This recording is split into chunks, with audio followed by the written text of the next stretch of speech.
Hello friends, नमस्कार। आप सभी का हमारे online YouTube channel study with GK पर हार्दिक स्वागत है। आज की हमारी चर्चा का विषय रहेगा अंतर्राष्ट्रीय राजनीति एवं संबंध, जिसका एक महत्वपूर्ण टॉपिक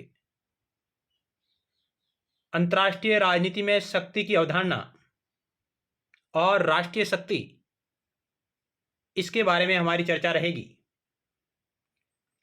इन टॉपिकों पर आधारित किस प्रकार के एमसीक्यू पिछले वर्षों में पूछे गए हैं और आने वाले समय में पूछे जा सकते हैं, उन तमाम बिंदुओं पर हमारी चर्चा रहेगी। तो आइए इस क्लास की शुरुआत करते हैं। पहला सवाल आपकी स्क्रीन पर रहा, ये निम्नलिखित में से कौन अंतर्राष्ट्रीय राजनीति में शक्ति दृष्टिकोण से जुड़ा हुआ विद्वान है? यानी कि 4 ऑप्शनों में से कौन सा विद्वान अंतर्राष्ट्रीय राजनीति में शक्ति दृष्टिकोण से जुड़ा हुआ विद्वान है?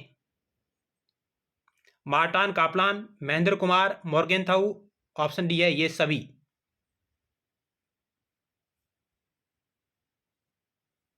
तो क्या होगा इस सवाल का राइट उत्तर?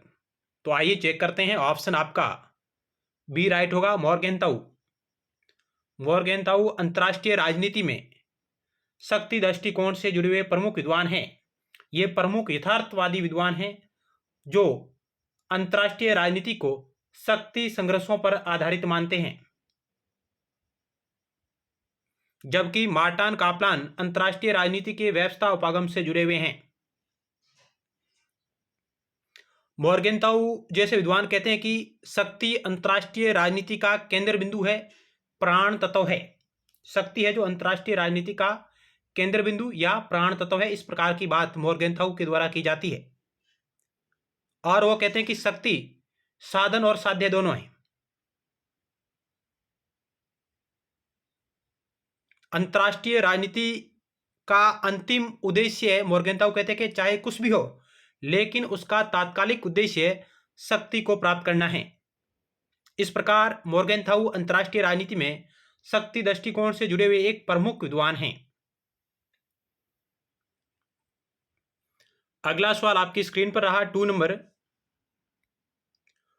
ऑर्गेन्स्की ने अपनी पुस्तक वर्ल्ड पॉलिटिक्स, यह भी सवाल आ सकता है कि वर्ल्ड पॉलिटिक्स किसकी रचना है? ऑर्गेन्स्की की है। उसने शक्ति के आधार पर राज्यों को कितने भागों में विभाजित किया है? ऑर्गेन्स्की ने अपनी पुस्तक वर्ल्ड पॉलिटिक्स में शक्ति के आधार पर राज्यों को कितने भागों में विभाजित किया है? 2, 4, 3, 5। तो आइए इस 2 नंबर सवाल का राइट उत्तर चेक करते हैं। ऑप्शन आपका सी राइट होगा। उसने अपनी बुक वर्ल्ड पॉलिटिक्स में 4 प्रकार के राज्यों की चर्चा की है। शक्ति के आधार पर राज्यों को 4 श्रेणियों में बांटा है। ऑप्शन सी राइट होगा।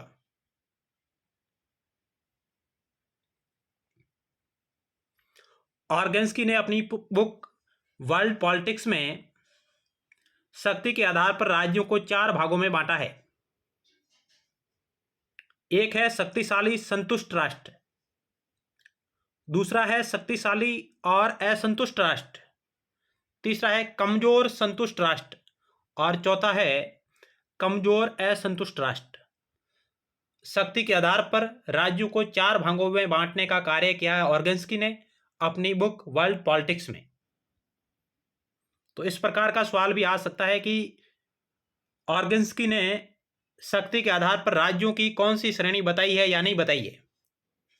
तो इस प्रकार आपको यह भी याद होना चाहिए कि शक्तिशाली संतुष्ट राष्ट्र, शक्तिशाली असंतुष्ट राष्ट्र, कमजोर संतुष्ट राष्ट्र और कमजोर असंतुष्ट राष्ट्र।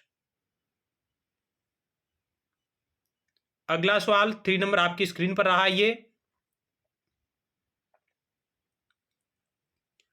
निम्नलिखित में से किसने शक्ति को प्रभाव के रूप में प्रस्तुत किया है? रॉबर्ट डहल, लॉसवेल, ए और बी दोनों, इनमें से कोई नहीं। शक्ति को प्रभाव के रूप में प्रस्तुत करने वाले प्रमुख विद्वान कौन से हैं? क्या होगा इस 3 नंबर सवाल का राइट उत्तर?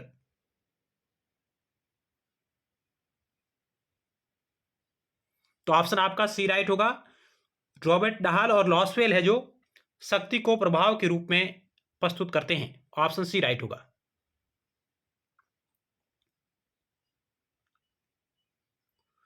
Robert Dahl, Herald D Lasswell और रोबे, ये 3 विद्वान हैं। इन्होंने शक्ति को प्रभाव के रूप में, प्रभाव के अर्थ में प्रयुक्त किया है।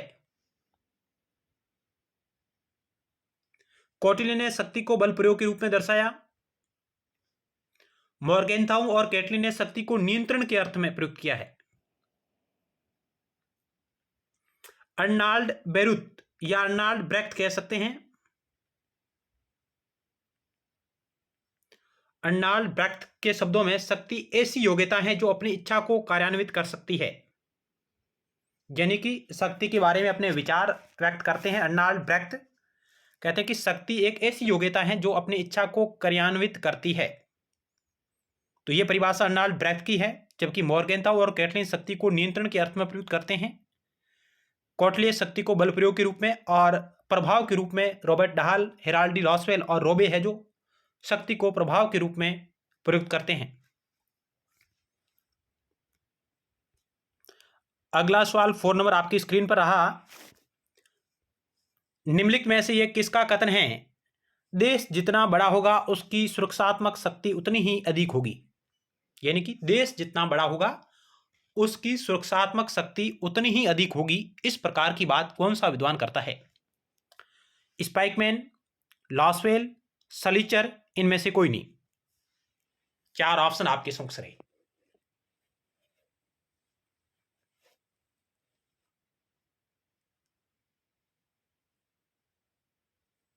तो इस सवाल का राइट उत्तर का ऑप्शन बी, सलीचर का यह कथन है कि जिस देश का या कोई देश जितना बड़ा होगा उसकी सुरक्षात्मक शक्ति उतनी ही अधिक होगी।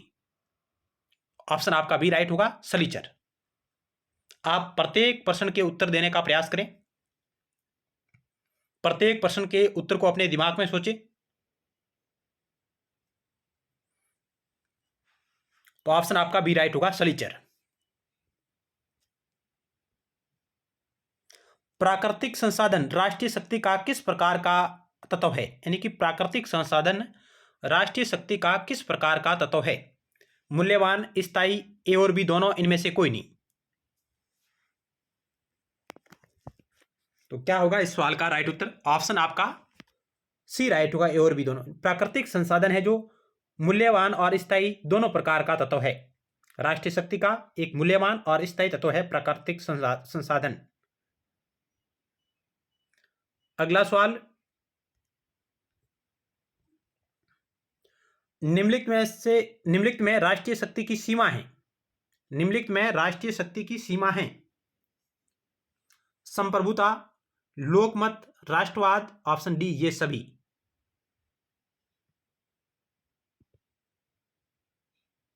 तो ऑप्शन डी राइट होगा, उपरोक्त सभी।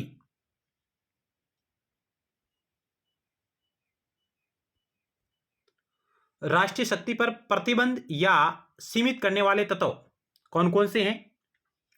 राष्ट्रीय शक्ति पर प्रतिबंधित लगाने वाले या राष्ट्रीय शक्ति को सीमित करने वाले, उस पर सीमा आरोपित करने वाले तत्व कौन कौन से हैं? एक है शक्ति संतुलन, अंतर्राष्ट्रीय कानून, अंतर्राष्ट्रीय संगठन, अंतर्राष्ट्रीय नैतिकता, विश्व का जनमत, सामूहिक सुरक्षा, निशस्त्रीकरण और शस्त्र नियंत्रण। ये इस प्रकार के तत्व है जो राष्ट्रीय शक्ति को प्रतिबंधित करते हैं या उसको सीमित करते हैं। शक्ति संतुलन, अंतर्राष्ट्रीय कानून, अंतर्राष्ट्रीय संगठन, अंतर्राष्ट्रीय नैतिकता, विश्व जनमत, सामूहिक सुरक्षा, निशस्त्रीकरण, शस्त्र नियंत्रण, इत्यादि इत्यादि।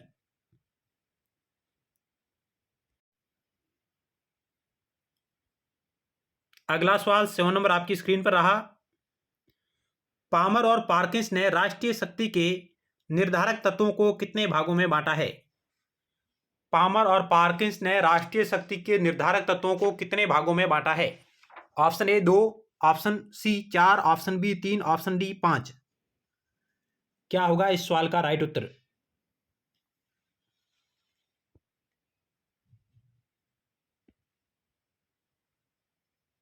तो ऑप्शन आपका ए राइट होगा 2। पामर और पार्किंस ने राष्ट्रीय शक्ति के निर्धारक तत्वों को 2 भागों में बांटा है। ऑप्शन आपका ए राइट होगा।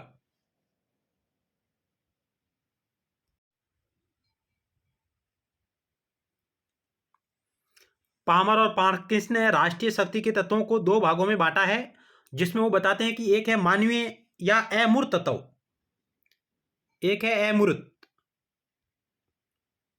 और दूसरा है मूर्त। इसको वो मानवीय तत्व कहते हैं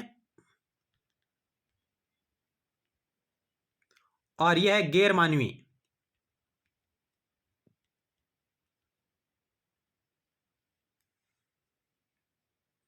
और गैर मानवीय तत्वों में या मूर्त तत्वों में वो भूगोल और प्राकृतिक संसाधनों को शामिल करते हैं। यानी कि पामर और पार्किंस है जो मूर्त तत्वों में, जिनको गैर मानवीय कहते हैं, और गैर मानवीय में वो भूगोल और प्राकृतिक संसाधनों को शामिल करते हैं। इस प्रकार पामर और पार्किंस ने राष्ट्रीय शक्ति के निर्धारक तत्वों को 2 भागों में बांटा है। अगला सवाल 8 नंबर आपकी स्क्रीन पर रहा। किसने अंतर्राष्ट्रीय संदर्भ में भूगोल का महत्व बताते हुए कहा था कि एक राष्ट्र की विदेश नीति इसके भूगोल द्वारा निर्धारित होती है? यानी कि अंतर्राष्ट्रीय संदर्भ में भूगोल का महत्व प्रतिपादित करते हुए किसने कहा कि एक राष्ट्र की विदेश नीति उसके भूगोल द्वारा निर्धारित होती है? Hegel, Hitler, Napoleon, Mussolini. किसका यह प्रसिद्ध कथन है?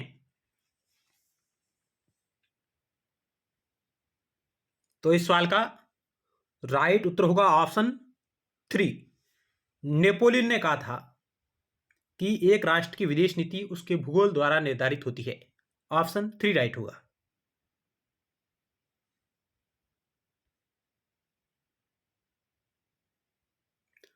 अगला सवाल है 9 नंबर। किस देश के साथ न्यू मूर द्वीप को लेकर भारत का विवाद है? यानी किस देश के साथ न्यू मूर द्वीप के कारण भारत का विवाद है? श्रीलंका, बांग्लादेश, पाकिस्तान, चीन।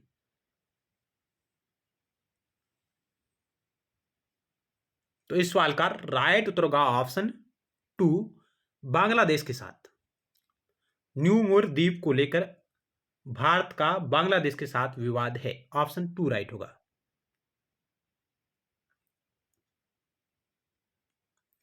न्यू मूर द्वीप भारत और बांग्लादेश के मध्य विवाद का कारण है। न्यू मूर द्वीप भारत और बांग्लादेश के मध्य बंगाल की खाड़ी में स्थित है। 9 किलोमीटर परिधि वाले इस निर्जन द्वीप को लेकर भारत और बांग्लादेश में काफी विवाद रहा है। तो यह न्यू मूर द्वीप है जो बंगाल की खाड़ी में स्थित है और भारत और बांग्लादेश के मध्य विवाद का कारण है।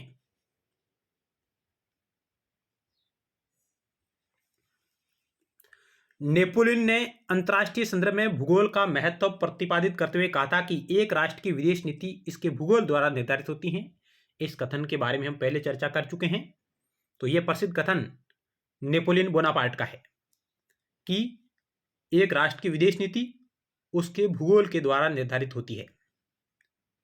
भारत और बांग्लादेश की न्यू मूर द्वीप पर स्वामित्व की समस्या भी मानचित्र से ही संबंधित है, यानी कि दोनों के मध्य विवाद का कारण है। अगला महत्वपूर्ण पॉइंट है भू आधारित राजनीति, जियोपॉलिटिक्स शब्द का प्रयोग सबसे पहले 1919 में रुडोल्फ जेलिन ने, किसने? रुडोल्फ जेलिन ने अपनी पुस्तक the state of A form of life में किया। The state of A form of life में किया और बताया कि भू राजनीति राज्य संबंधी वह धारणा है जो उस एक सावयव भौगोलिक इकाई के संदर्भ में व्यक्त करती है। तो यहां महत्वपूर्ण पॉइंट यह है कि जियोपॉलिटिक्स भू आधारित राजनीति शब्द का प्रयोग सबसे पहले किसने किया? रुडोल्फ जेलिन ने 1919 में अपनी book the state of A form of life में किया। और भू राजनीति राज्य संबंधी वह धारणा है जो उसको एक सावयव भौगोलिक इकाई मानती है।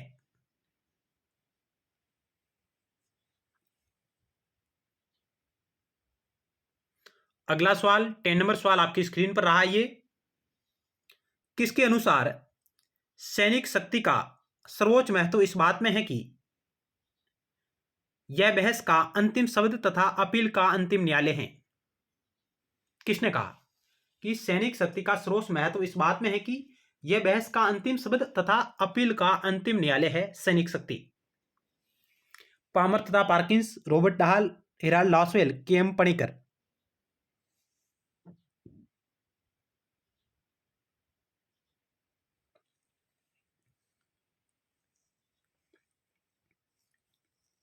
इस सवाल का राइट उत्तर का ऑप्शन एक पामर तथा पार्किंस ने यह कहा। ऑप्शन आपका एक राइट होगा।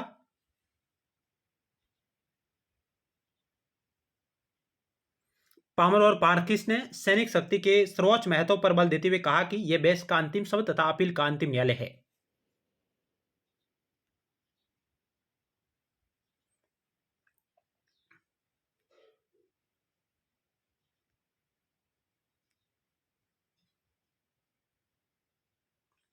अंतर्राष्ट्रीय राजनीति में शक्ति को विशेष महत्व प्राप्त है। शक्ति को सभी प्रकार की राजनीति में एक महत्वपूर्ण तत्व माना गया है। अंतर्राष्ट्रीय राजनीति के दो महत्वपूर्ण दृष्टिकोण, एक आदर्शवादी दृष्टिकोण और एक है यथार्थवादी दृष्टिकोण। अंतर्राष्ट्रीय राजनीति का आदर्शवादी दृष्टिकोण मानता है कि अंतर्राष्ट्रीय राजनीति नैतिक नियमों पर आधारित है, जबकि अंतर्राष्ट्रीय राजनीति का यथार्थवादी दृष्टिकोण मानता है कि अंतर्राष्ट्रीय राजनीति शक्ति संबंधों पर आधारित है, जिसमें शक्ति मुख्य केंद्र में है। और यथार्थवादी विचारकों ने शक्ति के महत्व को स्वीकार करते हुए पूरी अंतर्राष्ट्रीय राजनीति को शक्ति के लिए संघर्ष के रूप में चित्रित किया है, जिसके मुख्य प्रतिपादक है मॉर्गेनथाउ। ईओएल जूनियर अब्दुल ए सेड ने अपनी पुस्तक कॉन्सेप्ट ऑफ इंटरनेशनल पॉलिटिक्स में शक्ति राजनीति को अंतर्राज्यीय व्यवस्था का प्रगतिशील नियंत्रण घोषित किया है। यानी कि ईओएल जूनियर और अब्दुल ए सेड ने अपनी पुस्तक कॉन्सेप्ट ऑफ इंटरनेशनल पॉलिटिक्स में शक्ति राजनीति को अंतर्राज्यीय व्यवस्था का प्रगतिशील नियंत्रण घोषित किया है। The controlling dynamics of inter state system किसने कहा? ईओएल जूनियर और अब्दुल ए सेड ने। पुस्तक का नाम है कॉन्सेप्ट ऑफ इंटरनेशनल पॉलिटिक्स। तो यह भी पॉइंट अपने आप में बेहद ही महत्वपूर्ण है, इनकी पुस्तक का नाम और इन्होंने शक्ति राजनीति को क्या कहा, क्या घोषित किया। अंतर्राज्यीय व्यवस्था का प्रगतिशील नियंत्रण कहा है शक्ति राजनीति को।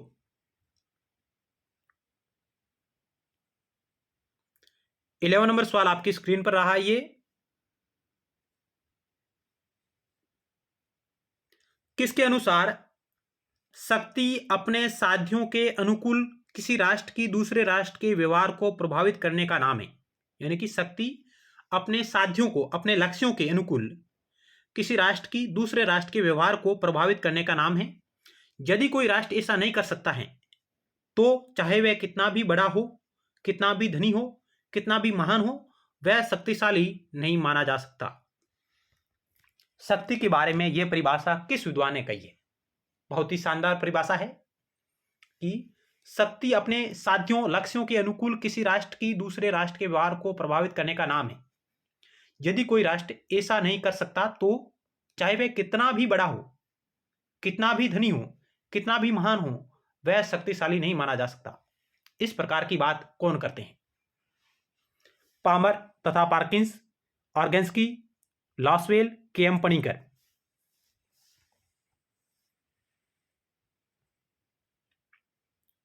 तो इस सवाल का राइट उत्तर का ऑप्शन 2 ऑर्गेन्स्की ने यह कहा है। कि शक्ति अपने साध्यों के अनुकूल किसी राष्ट्र की दूसरे राष्ट्र के व्यवहार को प्रभावित करने का नाम है। ऑर्गन्स की अपनी पुस्तक वर्ल्ड पॉलिटिक्स में ये कहते हैं, और वे शक्ति के आधार पर राज्यों के 4 प्रकार बताते हैं: शक्तिशाली संतुष्ट, शक्तिशाली असंतुष्ट, कमजोर संतुष्ट, कमजोर असंतुष्ट। तो इस प्रकार का विचार ऑर्गन्स का है। ऑप्शन 2 राइट होगा।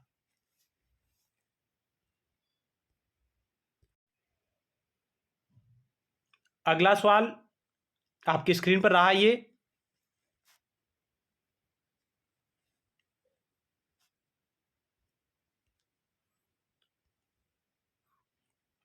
बारह नंबर सवाल, यह किसकी प्रसिद्ध कहावत है? सेनाएं अपने पेट पर यात्रा करती है, अर्थात भूखे रहकर सैनिक नहीं लड़ सकते।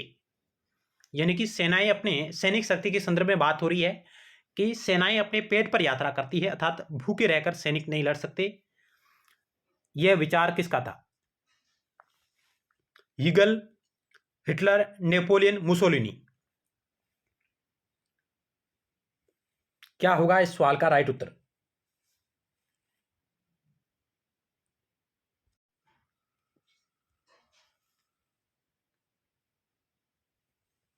बारह नंबर सवाल का राइट उत्तर होगा ऑप्शन 3, नेपोलियन।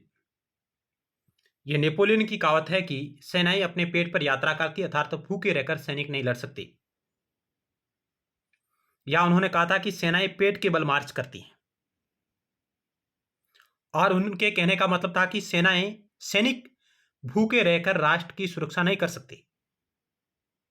इस प्रकार की बात उन्होंने खाद्यान्न राष्ट्रीय शक्ति का एक महत्वपूर्ण उपतत्व है, उसको लेकर नेपोलियन ने यह बात कही थी। उनका कहना था कि जो राष्ट्र खाद्यान्न से संपन्न राष्ट्र होगा वह अपनी सुरक्षा स्वयं कर सकता है, कि जो राष्ट्र खाद्यान्न से संपन्न राष्ट्र होगा वह अपनी सुरक्षा स्वयं कर सकता है, क्योंकि युद्धकालीन स्थिति में शत्रु उस राष्ट्र की सबसे पहले आयात की स्थिति को रोकता है, जिससे वह राष्ट्र युद्ध अधिक समय तक नहीं कर सकेगा। इस प्रकार की बात है जो प्रतिपादित करने वाले विद्वान हैं नेपोलियन बोनापार्ट।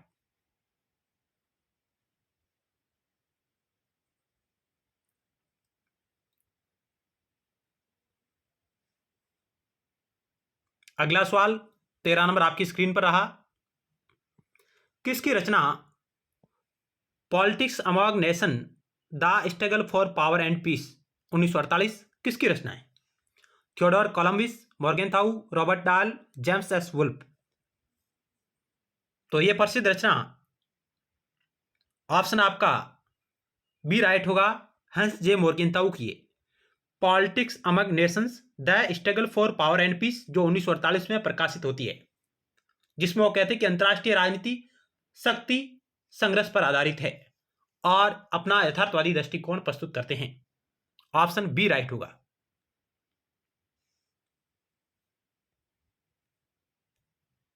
अगला सवाल 14 नंबर, राष्ट्रीय शक्ति के तत्वों में शामिल है भूगोल, जनसंख्या और तकनीकी, प्राकृतिक संसाधन, विचारधारा, राष्ट्रीय मनोबल, नेतृत्व और कूटनीति, उपरोक्त सभी। राष्ट्रीय शक्ति के तत्वों में शामिल है। कौन से तत्व राष्ट्रीय शक्ति के तत्वों में शामिल है?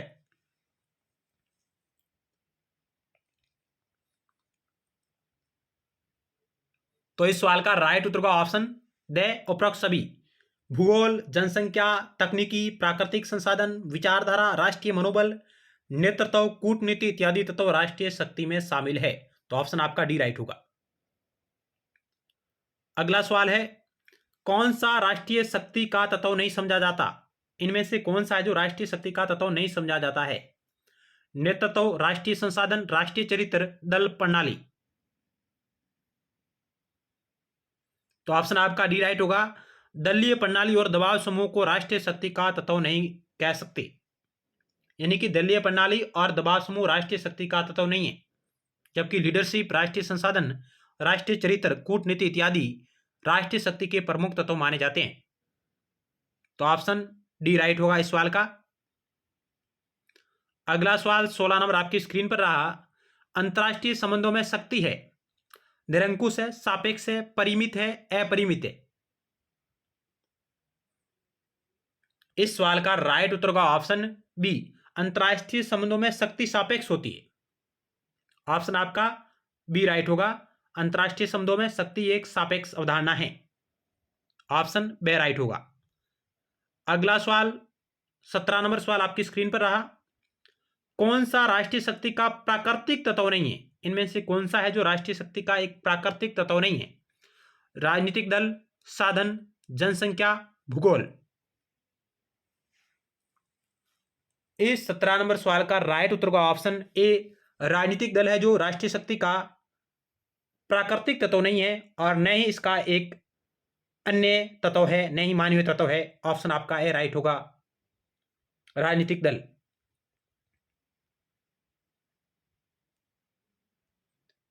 अगला सवाल 18 नंबर, राष्ट्रीय हित किसका प्राण तत्व है?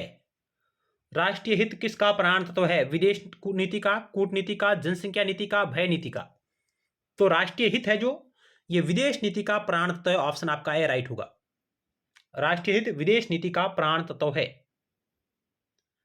19 नंबर सवाल, राष्ट्रीय शक्ति के मूल तत्वों को किसने मूर्त एवं अमूर्त के रूप में वर्गीकृत किया है? राष्ट्रीय शक्ति के मूल तत्वों को किसने मूर्त एवं अमूर्त रूप में वर्गीकृत किया है? E.H. कार, पामर एवं पार्किंस, ऑर्गेन्स्की, पेडरफोर्ड व लिंकन। क्या होगा इस सवाल का राइट उत्तर?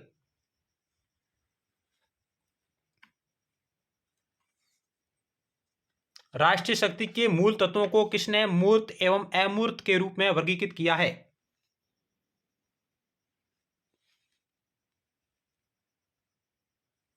तो ऑप्शन आपका बी राइट होगा, पार्मर एंड पार्किंस ने। इसके अलावा जेम्स एस वुल्फ ने भी राष्ट्रीय शक्ति के तत्वों को दो भागों में बांटा है। इनके अलावा जेम्स एच वुल्फ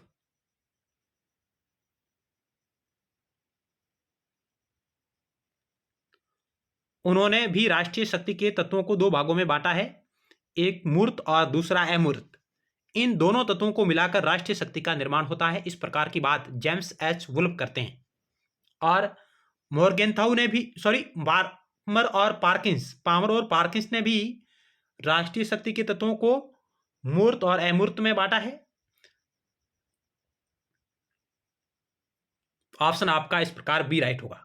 इसके अलावा जेम्स एच वुल्फ का नाम भी आप याद रख सकते हैं, जिन्होंने भी राष्ट्रीय शक्ति के तत्वों को दो भागों में बांटने का काम किया है, मूर्त और अमूर्त। इन दोनों को मिलाकर वो कहते हैं कि राष्ट्रीय शक्ति का निर्माण होता है। और जेम्स एस वुल्फ कहते हैं कि राष्ट्रीय शक्ति के मूर्त तत्वों का हम अध्ययन कर सकते हैं, जबकि अमूर्त तत्व मनोवैज्ञानिक होते हैं, जिनका अध्ययन नहीं किया जा सकता।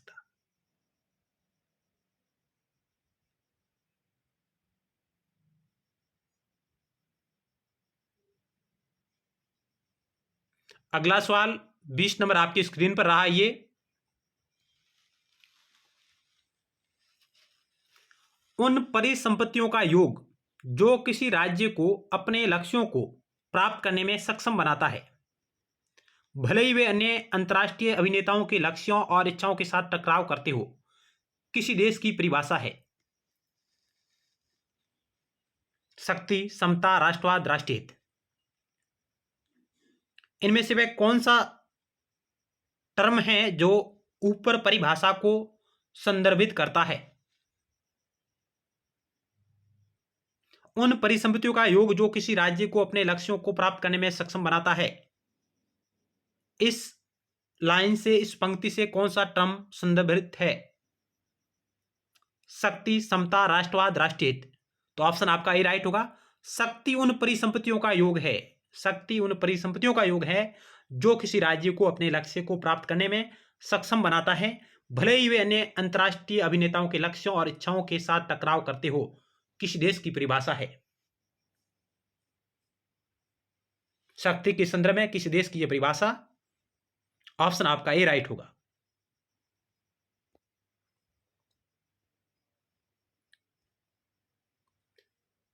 शक्ति उन परिसंपत्तियों का योग को संदर्भित करती है जो किसी राज्य को अपने लक्ष्यों को प्राप्त करने में सक्षम बनाती है, भले ही वे अन्य अंतर्राष्ट्रीय अभिनेताओं के लक्ष्यों और इच्छाओं के साथ टकराव करते हो।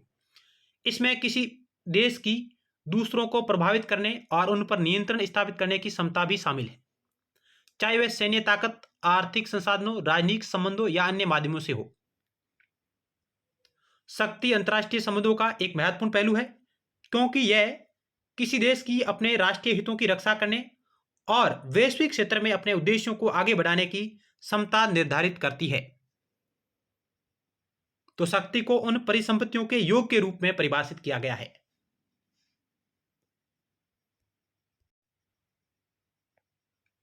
अगला सवाल 21 नंबर आपकी स्क्रीन पर रहा।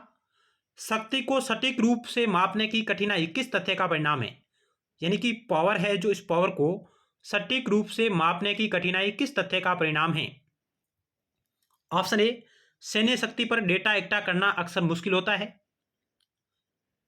ऐसा करने के लिए उपयुक्त सांख्यिकी तरीके अभी तक तैयार नहीं किए जा सके, यानी कि शक्ति को सटीक रूप से मापने के लिए सांख्यिकीय तरीके अभी तक तैयार नहीं किए जा सके।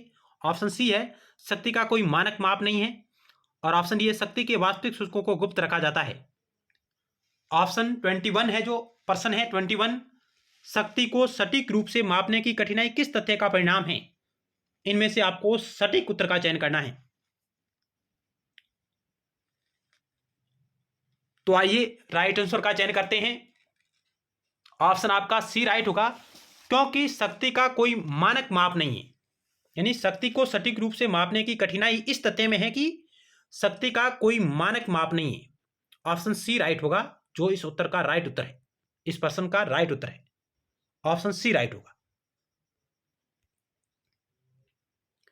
शक्ति को सटीक रूप से मापने की कठिनाई इस तथ्य का परिणाम है कि शक्ति के लिए कोई मानक माप नहीं है।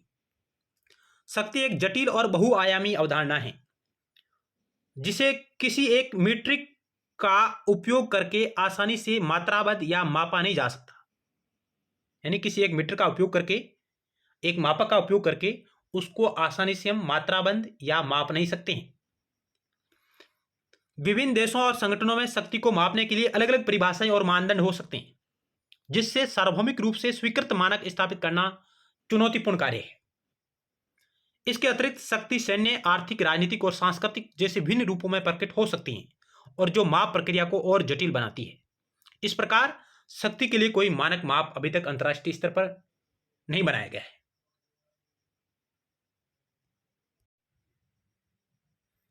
अगला सवाल 22 नंबर आपकी स्क्रीन पर रहा। ये यथार्थवादी सत्ता को किस रूप में चित्रित करते हैं? यथार्थवादी सत्ता को किस रूप में चित्रित करते हैं?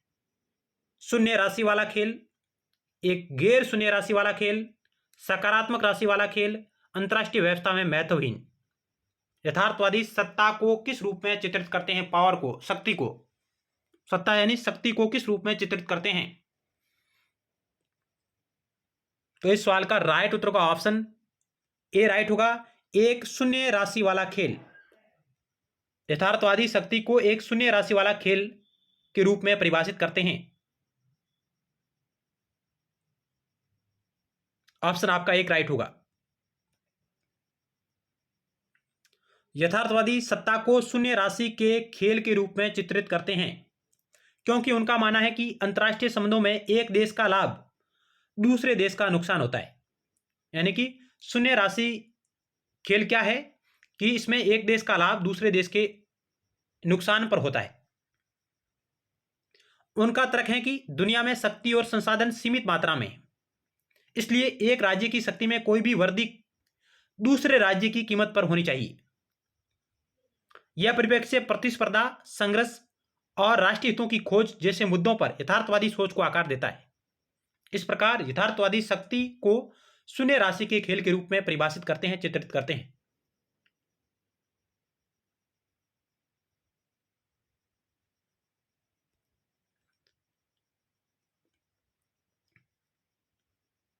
राष्ट्रीय शक्ति का अभिप्राय किसी राष्ट्र की उस क्षमता से है जिसके बल पर वह दूसरे राष्ट्र को प्रभावित कर सके। राष्ट्र की इसी क्षमता का नाम राष्ट्रीय शक्ति है। राष्ट्रीय शक्ति एक मापदंड है जिसके आधार पर अंतर्राष्ट्रीय घटनाओं पर किसी राष्ट्र के प्रभाव का मूल्यांकन किया जाता है। यानी कि राष्ट्रीय शक्ति एक मापदंड है जिसके आधार पर अंतर्राष्ट्रीय घटनाओं पर किसी राष्ट्र के प्रभाव का मूल्यांकन किया जाता है। राष्ट्रीय शक्ति किसी राष्ट्र की वह क्षमता है जिसके बल पर वह दूसरे राष्ट्र को प्रभावित कर सकता है। शक्ति के लिए संघर्ष सर्वव्यापी है, यह कथन है जो मॉर्गेंताउ का है कि शक्ति के लिए संघर्ष सर्वव्यापी है। इस प्रकार की बात मॉर्गेंताउ करते हैं। मैकाइवर ने क्या कहा राष्ट्रीय शक्ति के बारे में? उनकी परिभाषा क्या है कि व्यक्तियों या वस्तुओं के व्यवहार को केंद्रित, नियमित और निर्देशित करने की क्षमता को शक्ति कहते हैं।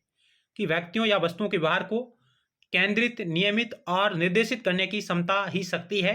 ये मैकाइवर की परिभाषा है। मॉर्गेंताउ के शब्दों में राजनीति संदर्भ में शक्ति का अर्थ मनुष्य की शक्ति जो दूसरे मनुष्य के मस्तिष्क और कार्यों के ऊपर नियंत्रण स्थापित करती हो।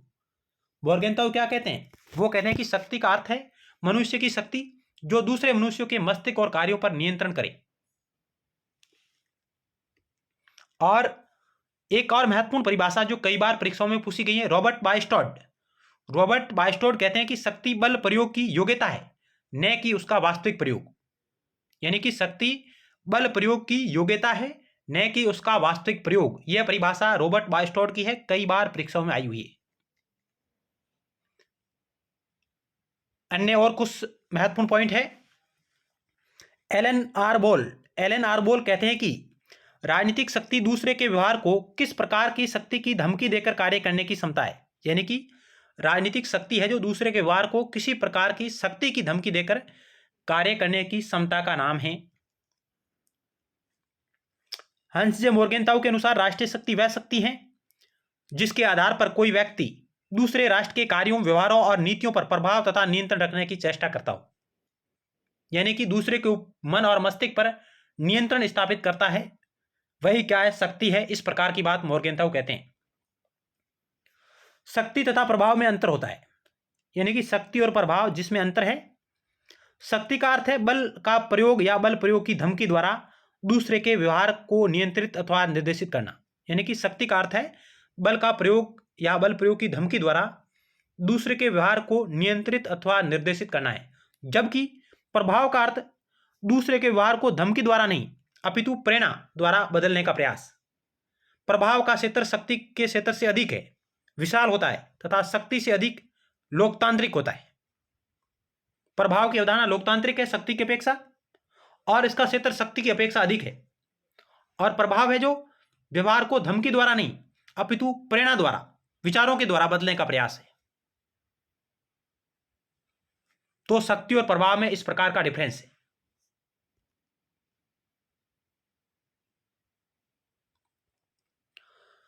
किसी राष्ट्र को अपने राष्ट्रीय हितों को प्राप्त करने के लिए शक्ति का प्रयोग करना पड़ता है।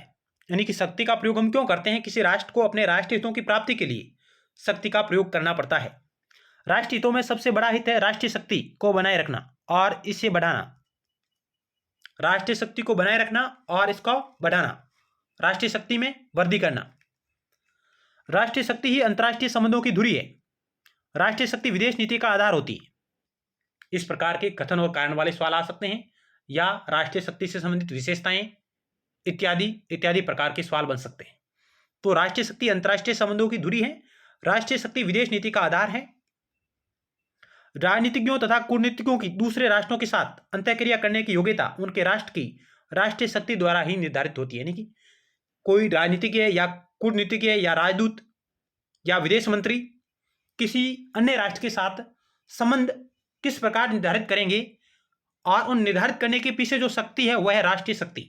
उसके आधार पर भी वो अपने विदेश संबंधों का निर्धारण करते हैं, अंतर्राष्ट्रीय संबंधों को बनाते हैं।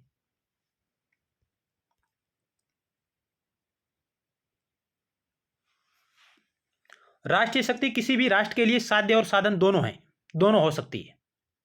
राष्ट्रीय शक्ति किसी भी राष्ट्र के लिए साध्य और साधन दोनों हो सकती है। राष्ट्रीय शक्ति के प्रकार है सैनिक शक्ति, आर्थिक शक्ति, मनोवैज्ञानिक शक्ति।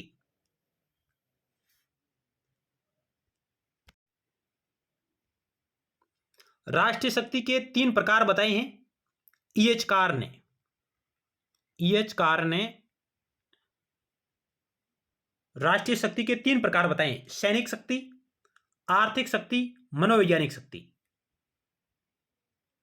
तो इस प्रकार का भी सवाल आ सकता है कि ईएच कार ने राष्ट्रीय शक्ति के कितने प्रकार बताए? तो 3 प्रकार बताते हैं, सैनिक शक्ति, आर्थिक शक्ति और मनोवैज्ञानिक शक्ति। पामर और पार्किंस के बारे में हम पहले चर्चा कर चुके हैं। उन्होंने कहा कि सैनिक शक्ति का सर्वोच्च महत्व इस बात में है कि यह बहस का अंतिम शब्द तथा अपील का अंतिम न्यायालय है। आर्थिक शक्ति में राष्ट्र के अंदर कच्चा माल, रॉ मटेरियल, प्राकृतिक स्रोत, खाद्यान्न भंडार, तकनीकी तथा औद्योगिक स्तर, जीएनपी, संचार तथा यातायात के साधन आदि आते हैं। प्राकृतिक संसाधन, खाद्यान्न भंडार, तकनीकी, औद्योगिक स्तर, जीएनपी, संचार, यातायात के साधन है जो आर्थिक शक्ति के अंतर्गत शामिल है। सलीचर के शब्दों में मनोवैज्ञानिक शक्ति में वे प्रतीकात्मक साधन यंत्र होते हैं जो मनुष्य के दिल तथा भावनाओं को अच्छे लगते हैं। सलीचर का कहना है कि मनोवैज्ञानिक शक्ति में वे प्रतीकात्मक साधन यंत्र होते हैं जो मनुष्य के दिल तथा भावनाओं को अच्छे लगते हैं। इस प्रकार की बात भी सलीचर महोदय के द्वारा कही गई है।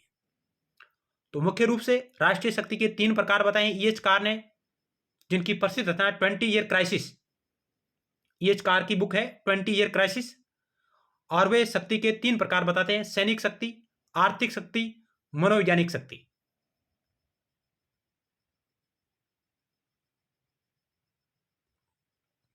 राष्ट्रीय शक्ति तभी प्रभावशाली हो सकती है जब उसे आर्थिक और सैनिक शक्ति का समर्थन प्राप्त हो।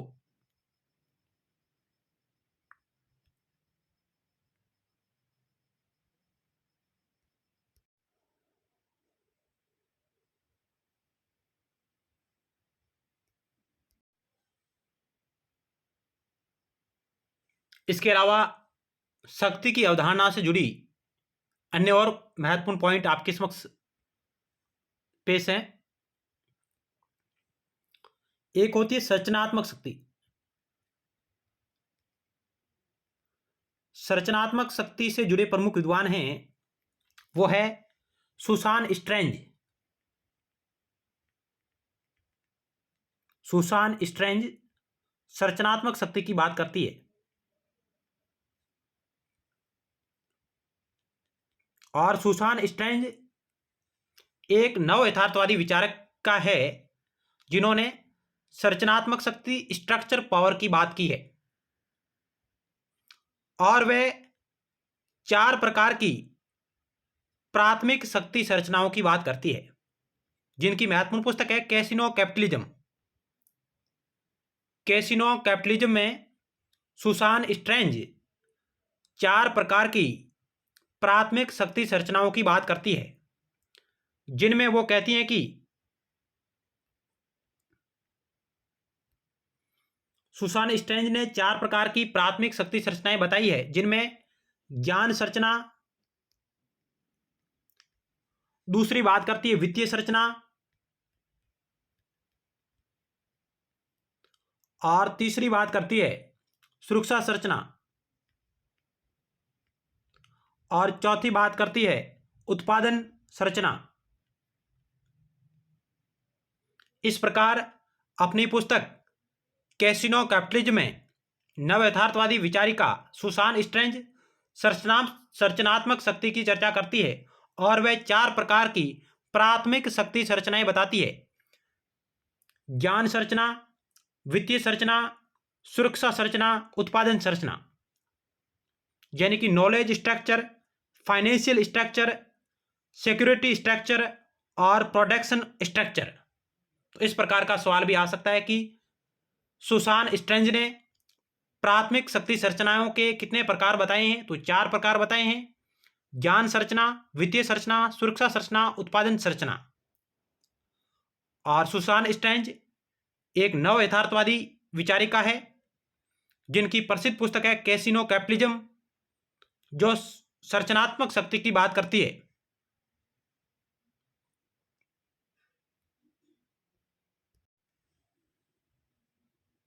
इनके अलावा विलियम टी.आर. फॉक्स ने सुपर पावर शब्दावली का प्रयोग किया है। William TR. फॉक्स जिसने सुपर पावर शब्दावली का प्रयोग करते हैं, और इसका उन्होंने प्रयोग 1944 में किया है। और उन्होंने यूएसए और यूएसएसआर को सुपर पावर की श्रेणी में रखा है। यूएसए और यूएसएसआर को सुपर पावर की श्रेणी में रखा, और उसके बाद उन्होंने यूके को भी इसमें शामिल किया है।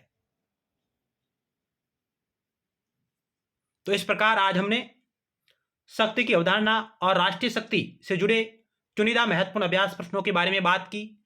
जरूर आपको ये हमारा प्रयास अच्छा लगा होगा। मिलते हैं नेक्स्ट टाइम एक नए टॉपिक के साथ, अन्य और महत्वपूर्ण सवालों के साथ। तब तक के लिए धन्यवाद।